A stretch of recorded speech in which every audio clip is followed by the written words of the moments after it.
Welcome back. So this is going to be the first in a series of reference videos that I'm going to be creating. I often find myself saying a lot of the same stuff over and over again in some of the videos I'm creating, and I don't want to have to create a new video every time I talk about the same thing. So instead what I'm going to do is I'm creating these videos so that I can just plug them in the cards in the top right corner and just say, check out my guide video on that. This video is going to be a guide video on settlement objects that give you stat bonuses. So I just wanted to go over them real quick because there are several. First up is Charisma. Now I'm going to do this in settlement building mode so that we can see the stats of the item because that is important. The Barber Chair gives you a bonus to Charisma, but it requires a settler to be assigned to it.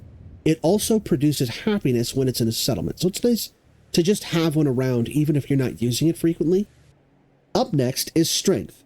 This is the weight bench. Again, this produces happiness, and you will see settlers using it. But when the settlers get up, sometimes it'll create an interesting glitch. It's a harmless glitch. It's just a funny thing to see, where there will be nobody using the weight bench, but there'll be the weights will be ghosted going up and down with nobody. They'll just be floating up and down by themselves. It's harmless. It doesn't break anything, and if you go and use it, it stops. It fixes the glitch. It's just a funny thing to see. But again, this also produces happiness, and it gives you a +1 to strength. Now, the bonuses here, like if you go and use the Barber Chair to give yourself a +1 to charisma, that is permanent. And the same goes for every item on this list. Every bonus that you get from one of these items is permanent until you use any other item on this list. And then it gets switched for that one. So if you go and use the Barber Chair and give yourself a +1 to charisma, and then you use the weight bench, you lose the bonus to charisma and gain the bonus to strength. If you then go use the Barber Chair, you get the charisma back and you lose the strength. Same applies for everything. Whichever piece of equipment was the last one you used, that's the bonus you get. So keep that in mind when you're... It's basically a floating point that you can reassign as needed. It gives your character some flexibility. The next item up is the Pommel Horse. Just like the lifting bench, it produces happiness. When used, this gives you a bonus to dexterity. This is also another item that you will see settlers using. It's kind of funny to watch. Now we come to the first of the settlement objects that actually are not available at game start. This is something you have to unlock through Vault 88. Now, it says that it requires a settler, but that's only if you want it to produce electricity. That's not what we're using it for here. We just want to get the bonus from it, and the bonus you get from this is endurance. You don't need to assign a settler to it because you are the one that's going to be using it.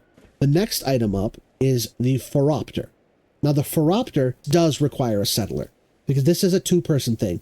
You'll have one settler who will be standing over here on the side, and they'll perform the procedure, and you'll sit in the chair, and you'll get an eye exam, and then you'll get a +1 to perception. This chair also requires electricity. This is a unique item, because it is the only item on this list that requires both electricity and a settler assigned to it for you to be able to use it. And this also, as you can see, produces happiness. And like the exercise bike, the Phoropter is an unlockable from Vault 88. This is the Slot Machine. This is the third unlockable from Vault 88. It does require electricity, but it does not require a settler. You just sit down and you play, and you get a bonus to luck. Having it in your settlement also produces happiness. Now for our last item, we're going to have to go to Vault 88, because it can only be built in Vault 88, nowhere else. This is the fourth and final unlockable from Vault 88, the Overseer's Desk. Believe it or not, this actually does, in addition to producing happiness, give a bonus to intelligence when you use it. I didn't know this until I actually went and tried to use it for something, and when I stood up, see, I just got a bonus to intelligence. Yeah, this can only be built in Vault 88. There's a similar desk that you can build, and this is an unlockable desk. You see, it just says Overseer's Desk, and it does not have a chair or a computer. And you'll also see it does not produce happiness. It's just a desk. So this is the only one you can build. You can only build it in Vault 88, and it is the only way to get that floating bonus to intelligence. And there you have it. That is every settlement object that gives you a bonus for every stat. Thanks for checking out my channel. Don't forget to like and subscribe, and I'll see you guys next time. Bye.